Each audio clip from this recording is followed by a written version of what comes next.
ଆମର ଇନଷ୍ଟାଗ୍ରାମରେ ଚାଟିଂ ଚାଲିଲା। ସେ ମୋତେ ବାର ବାର ମେସେଜ କଲା, ମୁଁ ରିପ୍ଲାଏ ତାକୁ ଦେଲିନି।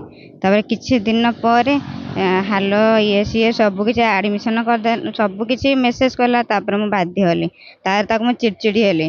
ତାର କହିଲା ମୁଁ ତମକୁ ମ୍ୟାରେଜ କରିବା ଚାହେଁ, ଆଉ ମୁଁ ଠାକୁରଙ୍କ ରାଣ ଖାଉଛି, ଆଉ ମୋ ଘରେ ବୁଝେଇବି, ତମ ଘରେ ବୁଝେଇବି। ମୁଁ କହିଲି ନାଇଁ, ଆମର ହଉଛି ଅଲଗା କାଷ୍ଟ, ତମର ହଉଛି ଅଲଗା କାଷ୍ଟ, ଆମ ଘରେ କି ତମ ଘରେ ରାଜି ହେବେନି।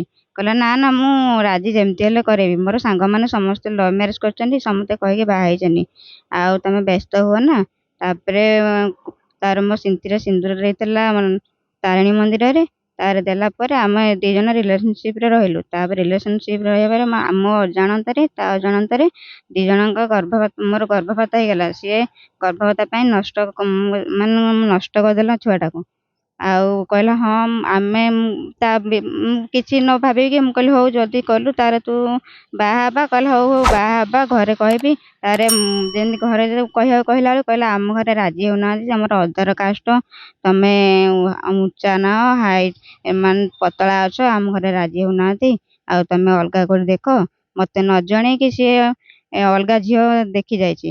ମୁଁ ଯେତେବେଳେ ଶୁଣିବାକୁ ପାଇଲି, ତାପରେ ତାକୁ ମୁଁ ପଚାରିଲି, ସେ କହିଲା ନା ମୋ ସାଙ୍ଗରେ ଖେଳିଲା, ମୁଁ ଯାଇନି, ମୁଁ ଇଏ କରିନି ସେ କରିନି। ପଛରେ ମାନିଲା ଯେ ମୁଁ ଝିଅ ଦେଖି ଯାଇଛି। ମତେ ଯଦି IAS ମ୍ୟାଡାମ ଯଦି ନ୍ୟାୟ ନ ଦେବେ, ମୁଁ ଏଇଠୁ ଉଠିବିନି, କିରୋସିନ ଢାଳି ହେଇକି ମରିବି।